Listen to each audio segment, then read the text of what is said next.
ناظرین میں آج اپنے پروگرام کو وہ 7 عوامل آپ کے سامنے رکھوں گا جس کے بعد آخرکار حکومت اپنے مذموم مقاصد میں کامیاب ہونے کی طرف جا رہی ہے۔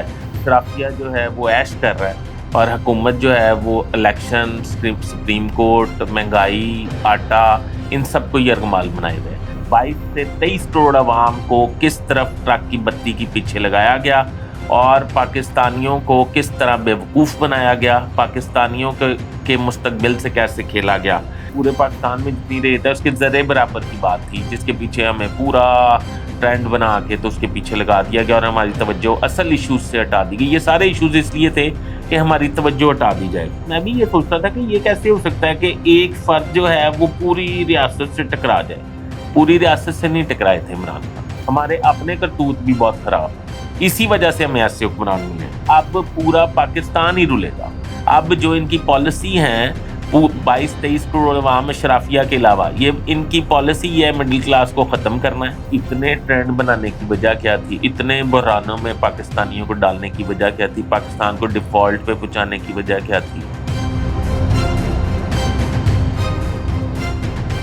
السلام علیکم ناظرین، آپ کا ہوسٹ فیصل عزیز بٹ حاضر خدمت ہے۔ ناظرین، جس طرح کہ آپ کو پتہ ہے کہ آج پاکستان میں سیاسی، معاشی دہشت گردی اور مہنگائی کی بری صورتحال ہے اور پاکستانی جو ہیں وہ بلک رہے ہیں، اشرافیہ جو ہے وہ عیش کر رہا ہے اور حکومت جو ہے وہ الیکشن، سپریم کورٹ، مہنگائی، آٹا، ان سب کو یرغمال بنائے ہوئے ہیں۔ ناظرین میں آج اپنے پروگرام کو وہ 7 عوامل آپ کے سامنے رکھوں گا جس کے بعد آخرکار حکومت اپنے مذموم مقاصد میں کامیاب ہونے کی طرف جا رہی ہے۔ یہ مذموم مقاصد کیا تھے؟ 22 سے 23 کروڑ عوام کو کس طرف ٹرک کی بتی کے پیچھے لگایا گیا اور پاکستانیوں کو کس طرح بیوقوف بنایا گیا، پاکستانیوں کے مستقبل سے کیسے کھیلا گیا۔ پہلے حکومت سنبھالتے ہی، پی ڈی ایم نے جب حکومت سنبھالی تو انہوں نے سنبھالتے ہی ہمیں ڈالر کے پیچھے لگا دیے کہ ڈالر عمران خان کے دور میں بہت اوپر چلا گیا تھا، اب ڈالر کو نیچے لانا بہت بڑا مسئلہ ہے، ہم اکانومی ٹھیک کر رہے ہیں، ہم ڈالر کو نیچے لے کے آ رہے ہیں اور ڈالر کو نیچے لے کے آئیں گے۔ اس پہ یہ ٹاپ ٹرینڈ بن گیا۔ یہ ٹاپ ٹرینڈ بنتے ہی انہوں نے اپنی طرف ہماری توجہ ہی نہیں آنے دی۔ یہ ٹاپ ٹرینڈ بنتے ہی اس کے بعد یہ طے کیا گیا کہ نہیں، مفتہ اسماعیل نااہل آدمی ہے، اسحاق ڈار اہل آدمی ہے، اسحاق ڈار کو بلا لیتے ہیں۔ مفتہ اسماعیل کی چھٹی کرا دی، مفتہ اسماعیل نے پروگرام شروع کر دیے، ڈار صاحب نے انٹریاں مارنی شروع کر دیں، میٹنگز کرنی شروع کر دیں، ٹرانسفر پوسٹنگز کرنی شروع کر دیں، ایک گروپ بن گیا نیا حکومت میں۔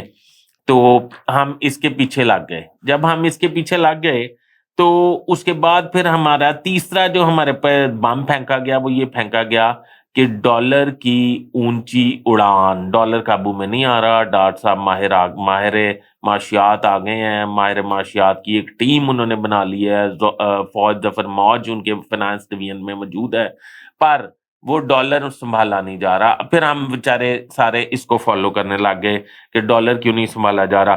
پھر اس کے فوراً بعد حکومتی اراکین نے معیشت تباہی کا راگ الاپنا شروع کر دیا۔ معیشت تباہ ہو گئی، معیشت لوٹ کے کھا گئے، پھر یہ ہو گیا۔ پھر فوراً بعد اس کے بعد توشہ خانہ شروع کر دیا گیا۔ توشہ خانے سے اتنے کروڑ کی گھڑی اتنے لاکھ میں بیچ دی، اتنے لاکھ کی گھڑی اتنے کروڑ میں بیچ دی۔ پھر ہم سب بیچارے جو ہیں وہ ٹاپ ٹرینڈ کے پیچھے، توشہ خانہ کے پیچھے چل پڑے کہ پاکستان میں توشہ خانہ سب سے بڑا ایشو بن گیا، جو میں سمجھتا ہوں کہ اونٹ کے منہ میں زیرے کی مثال بھی ٹھیک نہیں ہے۔ میں سمجھتا ہوں کہ پورے پاکستان میں جتنی ریت ہے اس کے ذرے برابر کی بات تھی، جس کے پیچھے ہمیں پورا ٹرینڈ بنا کے تو اس کے پیچھے لگا دیا گیا اور ہماری توجہ اصل ایشوز سے ہٹا دی گئی۔ یہ سارے ایشوز اس لیے تھے کہ ہماری توجہ ہٹا دی جائے۔ اس کے فوراً بعد توشہ خانہ کے بعد جو ہے آئی ایم ایف کی قسط آ گئی۔ آئی ایم ایف کی قسط، شرائط، ایف اے ٹی ایف کیا ہوگا، ایف اے ٹی ایف پہ قابو کس طرح پایا جائے گا، گرے لسٹ سے نکلیں گے، بلیک لسٹ میں جائیں گے۔ پھر ہمیں اس دعاؤں اور نمازوں پہ لگا دیا کہ دعائیں کریں کہ ایف اے ٹی ایف سے نکل جائیں، ہم بلیک لسٹ نہ ہو جائیں، ملک ڈیفالٹ کر جائے گا، ملک پہ پابندیاں لگ جائیں گی، فلاں ہو جائے گا۔ آئی ایم ایف جو ہے وہ کہہ رہی ہے کہ اپنا یہ ٹھیک کریں، یہ فلانے کو اندر کر دیں، فلانے کو باہر کر دیں، فلاں کو یوں کر دیں، فلاں کو یہ کر دیں۔ اس میں کچھ عرصہ نکل گیا۔ اس کے فوراً بعد جو اب کچھ کوئی چارہ نہیں تھا، کوئی سمجھ نہیں تھی، میں بھی یہ سوچتا تھا کہ یہ کیسے ہو سکتا ہے کہ ایک فرد جو ہے وہ پوری ریاست سے ٹکرا جائے. پوری ریاست سے نہیں ٹکرائے تھے عمران خان. یہ عمران خان کی گرفتاری کو حکومت نے جان بوجھ کر ٹاپ ٹرینڈ بنایا اور ٹاک آف دی ٹاؤن بنا دیا، اور پاکستانی اس میں الجھ گئے کہ عمران خان گرفتار ہوگا کہ نہیں ہوگا. صبح جب اٹھتے تھے تو پہلی خبر ہیڈ لائنز میں یہ چل رہی ہوتی تھی کہ رات گئے تک آپریشن جاری رہا، ابھی آپریشن روک دیا گیا ہے، آج 3 گھنٹے بعد گرفتاری کا امکان. پھر رات جب سونے لگتے تھے تو کہتے تھے رات 3 بجے آپریشن فائنل کر لیا گیا، آج گرفتاری ممکن ہے. کمانڈوز کو بلا لیا گیا، رینجرز نے دستے لے کے پوزیشنیں سنبھال لیں. ہم اس کے پیچھے لگ گئے. ہم معصوم عوام، ویسے معصوم تو نہیں کہنا چاہیے ہمیں، ہمارے اپنے کرتوت بھی بہت خراب ہیں، اسی وجہ سے ہمیں ایسے حکمران ملے ہیں. اچھا، عمران خان کی گرفتاری جو ہے ٹاپ ٹرینڈ تھی، وہ کافی عرصہ رہی، اس نے کافی عرصہ نکالا، فیم آدمی ہے، اس نے کافی انٹرنیشنلی بھی ٹاپ ٹرینڈ بن گیا. تو اس کے فوراً بعد ہمیں آٹا بحران کے پیچھے لگا دیا گیا. ہمیں ان کہا گیا کہ آٹا جو ہے وہ ناپید ہو گیا ہے، آٹا موجود نہیں ہے، گندم موجود نہیں ہے، اور یہ وہ پورا پاکستان، وزیر اعظم پاکستان بھاولپور میں ٹرکوں کے پیچھے کھڑے ہو گئے جا کے، وہ اس کو سامنے فوٹو شوٹ کرا رہا ہے، کوئی پیچھے کرا رہا ہے، کوئی وزیر اعلیٰ جو ہے وہ طوفانی دورے کر رہا ہے. آٹا 5 کلو کا، 10 کلو کا، وہ آٹا جس میں حکومتی اراکین اور حکومتی جو اتحادی ہیں وہ یہ کہتے ہیں کہ وہ آٹا جو جانوروں کے کھانے کے قابل بھی نہیں ہے، اس کے لیے پاکستان میں پنجاب میں 10 شہادتیں ہو گئیں. 10 شہادتیں ہونے کا مطلب یہ ہے کہ وہ بھوکے تھے، پہلے حالات ایسے پیدا کیے گئے کہ پاکستانی عوام کو بھوکا کیا جائے، پھر انہیں دھکم پیل میں انہیں ذلالت سے ان کو ڈپریشن دیا جائے، ان کی تذلیل کی جائے، انہیں 5-10 کلو کا آٹا جو ہے پورا دن ذلالت کے بعد دیا جائے. کسی نے روزہ رکھا ہے تو وہ پورا اس کو کنٹینیو نہ کر سکے، کہ مطلب اتنی اس کی زندگی تنگ کر دی کہ کسی نے بھی حکومتی پالیسیوں پہ توجہ دینے کی کوشش ہی نہیں کی. اچھا، پھر 10 جانیں جو ہیں وہ ضیاء ہو گئیں، پھر 10 جانیں چلیں گی، 10 قیمتی خاندان جو ہیں وہ رل گئے. رل کیا گئے؟ وہ اب پورا پاکستان ہی رلے گا. اب جو ان کی پالیسی ہیں 22-23 کروڑ عوام اشرافیہ کے علاوہ، یہ ان کی پالیسی یہ ہے مڈل کلاس کو ختم کرنا ہے، اور جو اشرافیہ ہے وہ رہے گی، یہاں رہیں گے بالکل غریب لوگ. اشرافیہ جو ہے وہ محلوں میں رہیں گی، غریب لوگ جھونپڑیوں میں رہیں گے، اور اشرافیہ کے محتاج اور نوکر اور باندی ہوں گے غریب لوگ. یہ مڈل کلاس جس میں ہم فال کرتے ہیں، یہ مڈل کلاس کو ختم کرنے کا فارمولا. یہ مڈل کلاس آپ کو پتہ ہے برِ صغیر کی 350 سال پرانے میں نے بولتا کالم لکھا تھا، اس میں بھی یہی تھیوری تھی. 350 سال پہلے بھی شاہ جہان کے دور میں، اورنگزیب عالمگیر کے دور میں یہی تھیوری تھی اور یہی پریکٹس تھی کہ یہاں اشرافیہ تھی، بادشاہ تھے، اشرافیہ تھی، حکومت تھی، بیوروکریسی تھی. اس وقت کی بیوروکریسی بھی بہت ڈاڈی تھی، اور یہاں پھر وہ یہ تھے غربا تھے جو ان کے خدمتگار تھے. اچھا جی، یہ ہو گیا. اب ساری چیزیں آپ پوچھیں گے کہ یہ ساری چیزیں کیوں کی گئیں، یہ سارا کچھ کیوں کیا گیا، یہ اتنے ٹرینڈ بنانے کی وجہ کیا تھی، اتنے بحرانوں میں پاکستانیوں کو ڈالنے کی وجہ کیا تھی، پاکستان کو ڈیفالٹ پہ پہنچانے کی وجہ کیا تھی، پاکستان کی معیشت تباہ کرنے کی کیا وجہ تھی، پاکستان میں مہنگائی کا بول بالا کرنے کی کیا ضرورت تھی، مہنگائی کا جن جو ہے پورے پاکستان کو کھانے والا، اس کی کیا ضرورت تھی. یہ سارا ڈرامہ اس لیے کیا گیا کہ اب لوگ نڈھال ہو جائیں، اور جو مقاصد کے لیے حکومت حاصل کی گئی تھی، جن مقاصد کا ہونا بہت ضروری تھا، جن مقاصد پہ حکومت تڑپ رہی تھی، جن مقاصد پہ حکومت کا یہ خیال تھا کہ اگر یہ پورے نہ ہوئے تو ہمارا جینا مرنا جو ہے وہ فضول ہے، ہمارا حکومت میں رہنا، ہمارا سیاست کرنا فضول ہے، وہ آخر کار انہوں نے ٹرینڈ حاصل کر لیا. وہ انہوں نے آخر کار ہمیں ٹرک کی بتی کے پیچھے لگا کے، ہمیں یرغمال بنا کے، ہمیں نڈھال کر کے، آخر کار انہوں نے قانون سازی کر لی ہے. قانون سازی یہ کی ہے کہ میاں نواز شریف صاحب جو لندن میں تشریف فرما ہے، وہ جو ہیں وہ سپریم کورٹ کے سو موٹو کا ایکشن جو ہے، آپ کو پتہ ہے، پہلے میں آپ کو تھوڑا بیک گراؤنڈ بتاتا ہوں.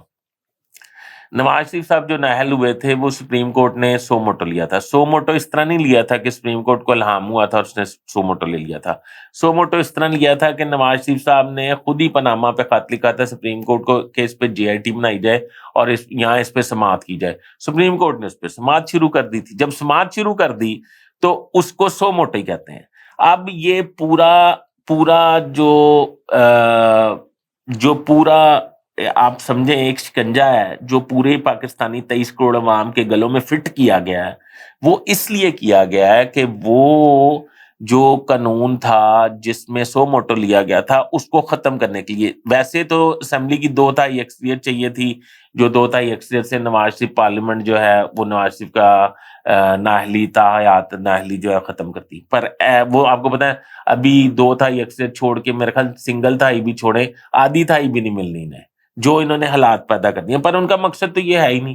وہ پھر حالات ٹھیک کر لیں گے، ان کا کوئی مسئلہ نہیں ہے، وہ پھر ٹھیک کر لیں گے. ایک دفعہ انہوں نے نواز شریف کو ان کرنا ہے.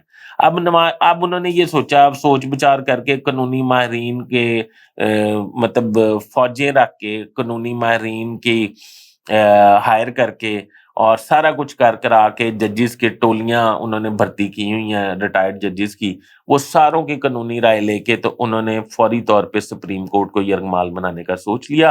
اور سوچ کیا لیا، اس پہ عمل درآمد کر دیا، قانون سازی کر دی قومی اسمبلی میں. اور قانون سازی یہ کی کہ چیف جسٹس کے پاس سو موٹو کا اختیار ہی نہیں ہے. اور محسن دراوڑ جن کی میں بڑی عزت بڑی رسپیکٹ کرتا تھا، دیکھیں وہ کیسے استعمال ہوئے ہیں. محسن دراوڑ نے ایک ترمیم پیش کی اس قانون سازی میں کہ جو سو موٹو پہلے لیے گئے ہیں انہیں بھی کالعدم قرار دیا جائے یا ان کے خلاف اپیل 30 دن میں دائر کی جائے اور اس کا فیصلہ لیا جائے. محسن داوڑ جو ہیں وہ آسمہ جنگیر کیمپ کے آدمی ہیں، میں ان کی بڑی رسپیکٹ کرتا تھا، میں انہیں فریڈم فائٹر سمجھتا تھا. اچھا، تو انہوں نے اعظم نذیر تاڑڑ سے ان کے گہرے کنیکشن ہے. اعظم نذیر تاڑڑ وزیر قانون ہے. اعظم نذیر تاڑڑ نے محسن دراوڑ کو میرے خیال میں فیڈ کیا اور پھر محسن دراوڑ نے یہ ترمیم کے لیے اپنی پیش کی اسمبلی میں اور پھر وہ ترمیم ہو گئی. اور اس ترمیم سے اب کیا ہوگا؟ اس ترمیم سے یہ ہوگا کہ جو نواز شریف ہیں ان کی نااہلی کے خلاف اپیل ہوگی، کیونکہ 2/3 اکثریت تو مل نہیں سکتی تھی، تو لہٰذا پھر یہ دوسرا طریقہ نکالا گیا. اس کے خلاف اپیل ہوگی اور پھر وہ اپیل میں سماعت ہوگی اور سماعت میں پھر وہ اہل ہو جائیں گے، کیونکہ وہ پہلے ہی کہتے ہیں کہ ان کو غلط جو ہے نااہل کیا گیا. یوسف رضا گیلانی اس سے فائدہ اٹھا سکتے ہیں، دانیال عزیز اس سے فائدہ اٹھا سکتے ہیں، طلال اس سے فائدہ اٹھا سکتے ہیں، نہال ہاشمی اس سے فائدہ اٹھا سکتے ہیں. یہ سب لوگ اس سے فائدہ اٹھائیں گے. دیکھیں میں آپ کو ایک بات بتاؤں کہ یہ ہمارا جو پاکستان کا قانون ہے وہ ناک کی موم ہے، ہمارا جو آئین ہے وہ ناک کی موم ہے. اشرافیہ اسے جدھر چاہتے ہیں گھما دیتے ہیں. کوئی قانون نہیں ہے، کوئی ضابطہ نہیں ہے، کوئی اخلاق نہیں ہے، کوئی نارمز نہیں ہے، کوئی ایٹیکیٹس نہیں ہے. اب میں یہ سمجھتا ہوں کہ وہ 10 شہادتیں جو مرے تو بہت لوگ ہیں بلک کے ہسپتالوں میں بھی مرے ہیں، دوائیوں کے بغیر بھی مرے ہیں. میں سمجھتا ہوں کہ جو آٹا لینے کے لیے آئے تھے وہ 10 شہادتیں جو ہے عالم رواں میں بے چین روحیں، ان کی روح کو چین دینے کے لیے اب نواز شریف واپس تشریف لائیں گے. پہلے کورٹ سے وہ اہل ہوں گے، پھر وہ واپس بادشاہ سلامت تشریف لائیں گے. پھر جب وہ تشریف لائیں گے تو پھر ان کے جو آل اولاد ہے ان کو آٹے کے لیے کسی اپنے مذموم مقاصد کے لیے ذلیل کرایا جائے گا، ان کی تذلیل کرائی جائے گی اور پھر ان کو بھی ان کے پاس پہنچانے کا بندوبست کیا جائے گا. اور اسی طرح ہم پٹتے رہیں گے، اسی طرح ہم کٹتے رہیں گے، اسی طرح ہم مرتے رہیں گے. یہ جو پاکستانی قوم ہے اس کا اللہ ہی حافظ ہے. اللہ اب اپنا رحم فرمائے پاکستان پہ اور اس اشرافیہ کو یہ سبق دے، اس اشرافیہ کو یہ ہدایت دے کہ یہ پاکستانی عوام پہ ظلم کرنا بند کر دے. پاکستانی عوام بھی خیر اپنے کرتوتوں کی وجہ سے ذلیل ہو رہی ہے، کوئی ایسی بات نہیں ہے. ناظرین مجھے اپنے کمنٹ سے آگاہ کیجئے گا کہ میرا ویلاگ آپ کو پسند آیا کہ نہیں آیا، اس میں میری کیا غلطی تھی یا کیا کمی کوتاہی تھی. اور میرا چینل سبسکرائب کر لیں اور میرا بیل آئیکن کو دبا لیں تاکہ میرا نوٹیفیکیشن بر وقت آپ کی خدمت میں حاضر ہو سکے.